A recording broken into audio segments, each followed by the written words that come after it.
Hey guys, Destin Belfariac Quadjack here. We're back with a story for you. So we know that it's only a week until Christmas. So I thought that I'll try my best to upload some Christmas stories for you. I'll try my best until the end of 2023, and then for New Year's Eve of the new year 2024. But here I go with a Christmas story called with a a Christmas story called Sock Pocket. It's about a wealthy man, a sickly daughter, a cold winter, some angry villagers, and a mysterious Christmas present. I don't, I don't. Honestly, I never seen any sock pocket. I never seen anyone uses their socks as a puppet, or any other puppets that I've seen. Yeah, I never seen a puppet in my life. But here I go with a spooky Christmas story about the sock pocket. So, yeah, but either way, let's just get this over with. So this is the sock pocket. Enjoy. The curtains rises up on the theater of the abyss. Many years ago in Ireland, there was a wealthy man who lived in a small village. He owned a very single plot of land surrounding the village and rented them out to poor farmers at a tidy profit. The man lived in the biggest house in the village with his lovely wife, with his two strong sons, sons, and his small sickly daughter. He was kind to all of his children, and treated his wife like a queen. However, in business, he was ruthless and cunning. He made a lot of money by charging the villagers high rents, and treated all of his tenants as if they were slaves. Well, that, that's one mean wealthy man who cares about himself. If any one of them was behind with their rent, he would throw them out of their houses without a moment's notice. Something tells me that he's like an evil landlord that will just kick their kick his villagers out without even asking about that they're getting evicted nonetheless. But anyway, nonetheless, the villagers hated the rich man and despised his cruel and miserly ways. He often threw lavish parties, inviting only his friends and family and living like a king, while the poor villagers had to scrimp and save just to keep their bellies full. All they could afford was a major diet of bread and potatoes. One year, there was a potato blight, and all of the crops were affected. As winter set in, the villagers were starving to death.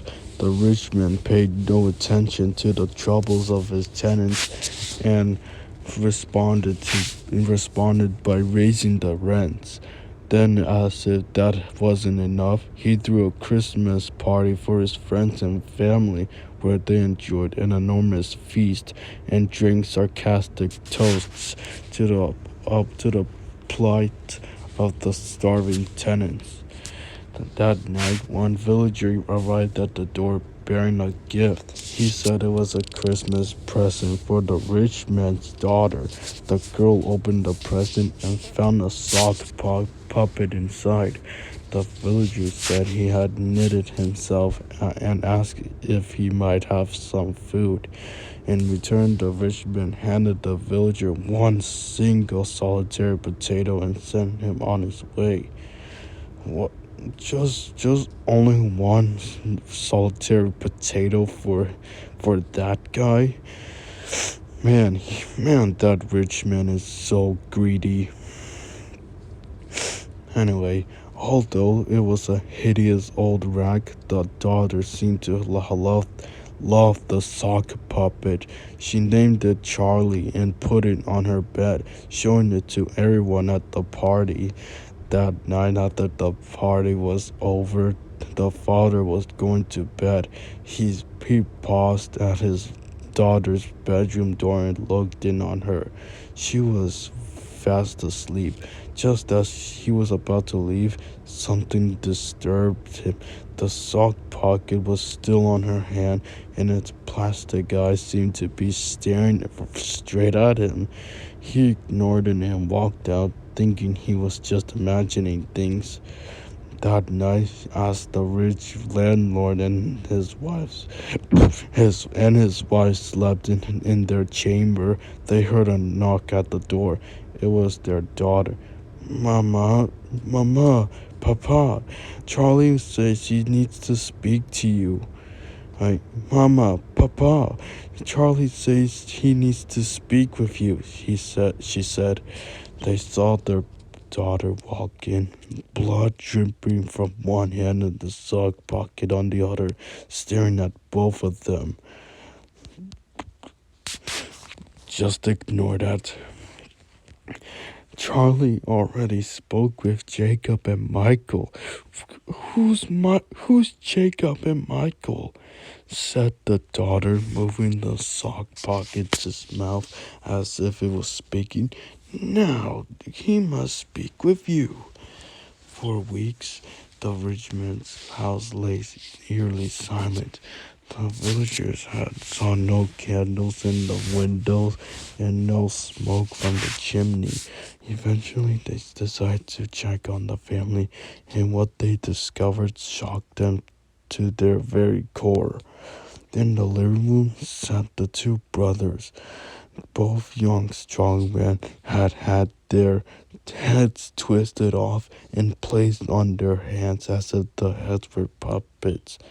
The same had happened to the parents, who were found dead and decaying in their beds. Well, seems like that their daughter was possessed by the puppet. Yeah, seems like she was possessed by the puppet.